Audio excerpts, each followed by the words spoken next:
Hello, everyone, and welcome back to another episode of the Tammy Michelle Simmons podcast.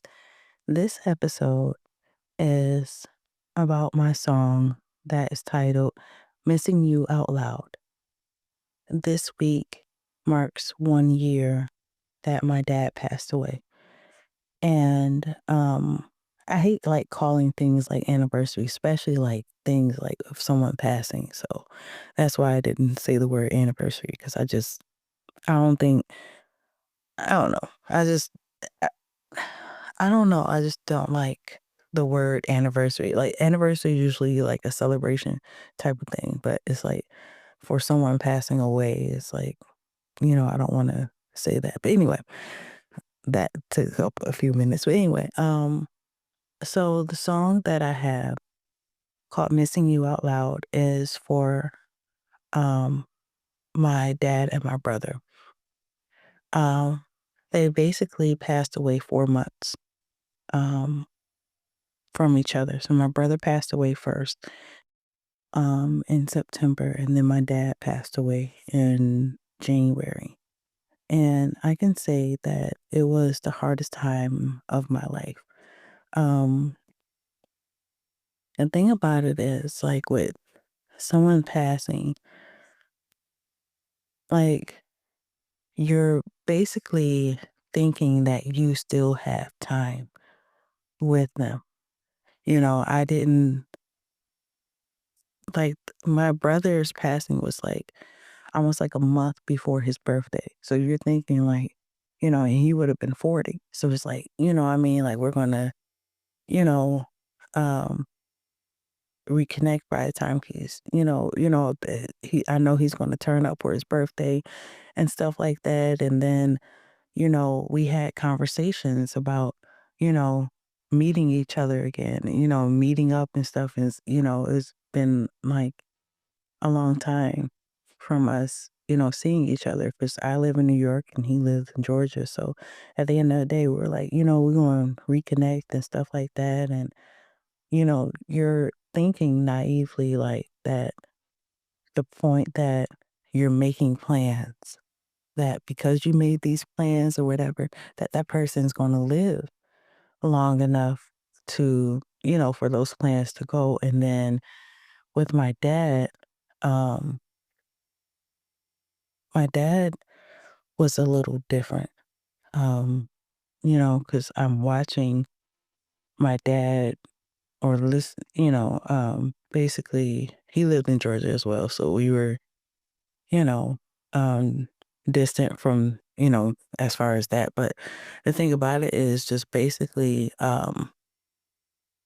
watching your dad grieve, you know, a child and things like that. And you're trying to encourage him as much as you can, but you know, there's really nothing that you could say for those types of things. And as far as my dad, I remember praying, like he wanted me to pray for him a few times. And it was like, um,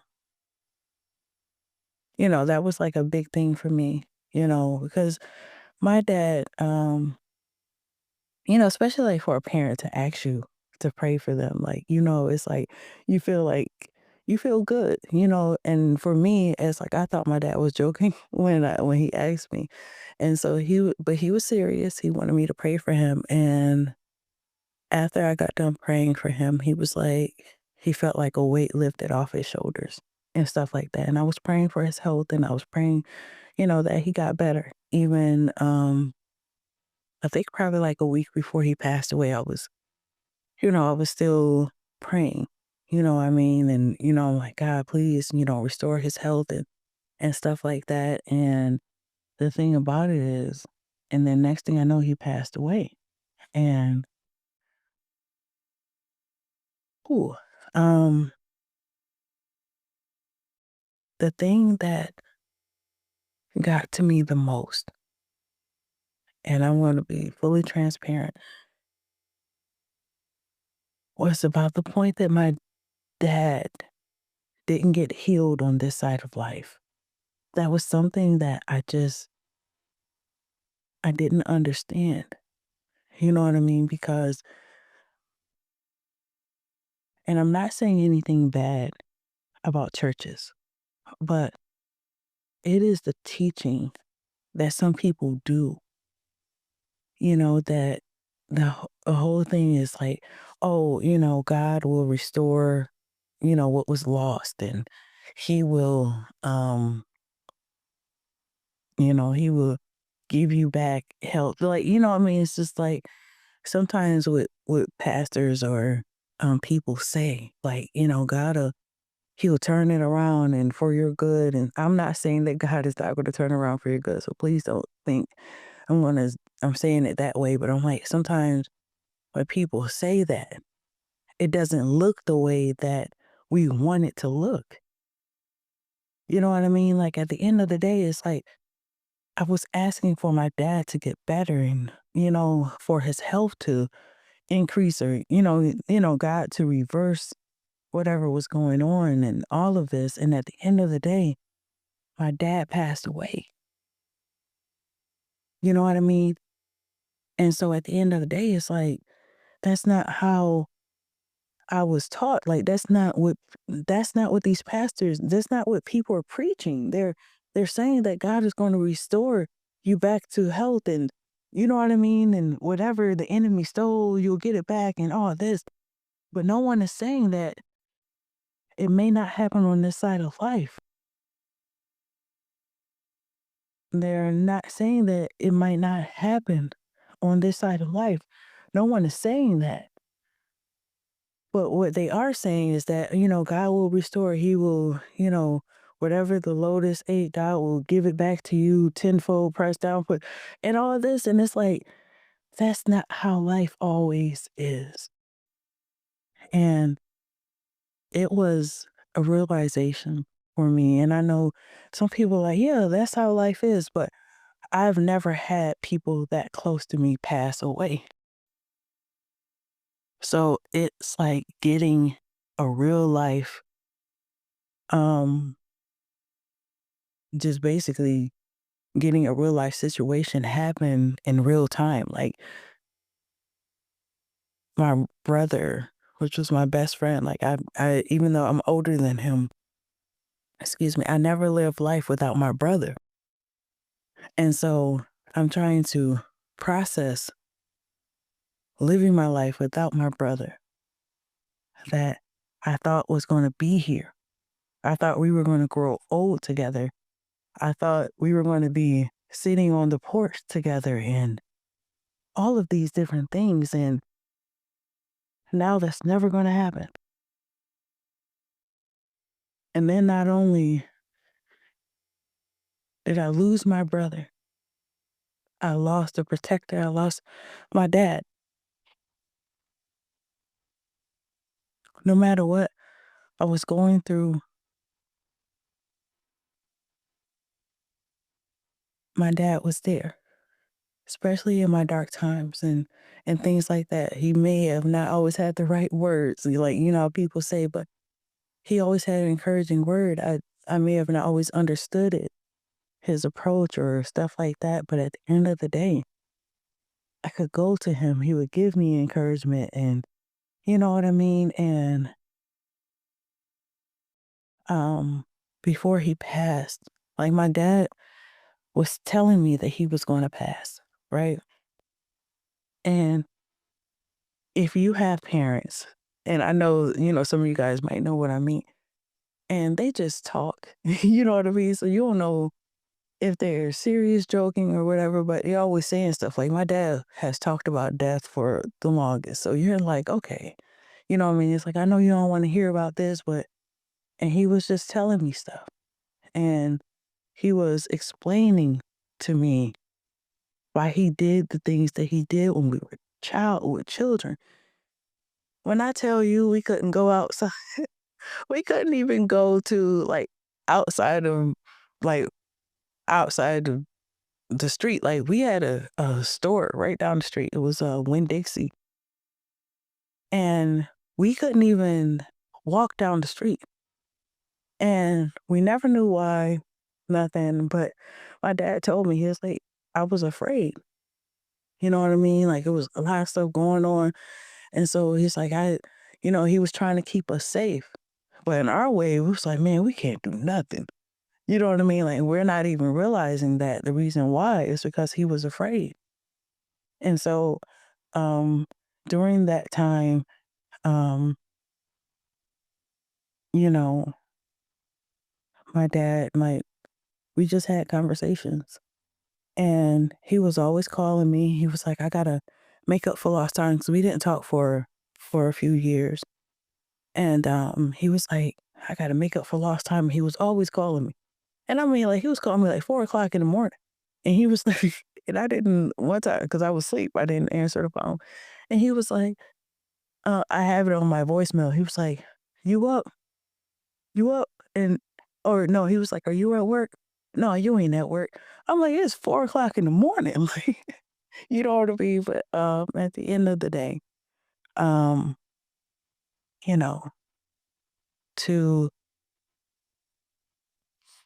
lose a sibling, no one prepares you for that because for the most part, you're supposed to be here with your siblings still. You know what I mean? Like, um, not saying that parents losing a parent is expected or something, but for the most part, it's like, you kind of know that your parents might pass. So it's like, but to lose a brother, my brother, who, you know, you're basically with each other, or, me and my brother, we were just like kind of like so in sync. And even if we didn't live in the same state, like I stated, but it was like when we were talking on the phone, it's like we could finish each other's sentences or whatever I was going through in my life. He was going through something similar, so we could, basically talk to the other person and fill in the gaps and the holes, especially about relationships. Like, he would tell me from the man's side, I would tell him from the woman's side. Um, but the thing about it is, no one prepares you, especially not to lose them both within a matter of 4 months. And this song was basically me, my letter to them, my eulogy to the both of them, you know, the plans that we made and all of that. We can make plans for people or with people, but what I realize is that you don't know what the other person is praying for. I may have prayed for my dad to get better, but he needed rest. He needed peace. He wanted to be back with his son. You know what I mean? So at the end of the day, it was like, oh yeah, God, please restore my dad and all of this. But his heart was hurting. He missed his son. I couldn't fill that hole, and you know what I mean? And at the end of the day, um, that's what happens in life. And no one prepares you for that. And so if I had to give encouragement to anybody who has went through that, or, you know, um, I would say this.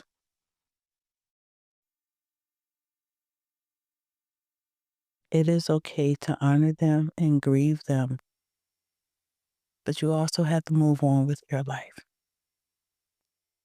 And I'm not saying don't take them with you because they will always be a part of you, but take them with you. Try to look outside of the situation because sometimes, like I said, like with people, we want them to stay, but we don't know what they're actually going through. You know what I mean? Like, I didn't know the pain that my dad was going through physically, mentally, whatever. I didn't know. And so at the end of the day, it's like I could ask for you to get better, but I couldn't heal your heart. And also, too, another thing is if an older person or something like that, if they tell you that they're tired, take it as seriously as you can. Make sure that you tell them that you love them more. Although there was nothing left unsaid between myself and um, either one of them, I love you still goes a long way. And I also want to encourage you that and let you know that love never dies. It's eternal. I can't tell you how many dreams I've had of my dad and even my brother. They're still there. They're still comforting. So for you, if you're going through the same thing, the person that left your life, they didn't want to, but it was their time to go. They're in a better place to comfort and cover you. And they are with you every step of the way until you guys meet again. It's not over for you. You still have a legacy. You can still keep their hearts and, keep their minds, their memories. They're with you. They just may not physically be here. And as I heard someone else say, they just need better seats. They are now in the cloud of witnesses to watch you, cover you, and be with you. It's not over for you. And don't give up. It's easy to. And I know that you miss that person. Sometimes you want to be with that person, but your story is still unfolding. You still have more life to live. Make them proud. So if you want to listen to this song, it is on all streaming platforms. Again, it is called Missing You Out Loud. And I'll see you guys next time. Thank you so much for listening. Thank you. Thank you so much. And if you wanted to look at the website, it is on TammyMichelleSimmons.net. I had to change it. So it is TammyMichelleSimmons.net. If you want to get more information. And on all streaming platforms, it is just Tammy Michelle Simmons. I'll see you guys next time. Thank you.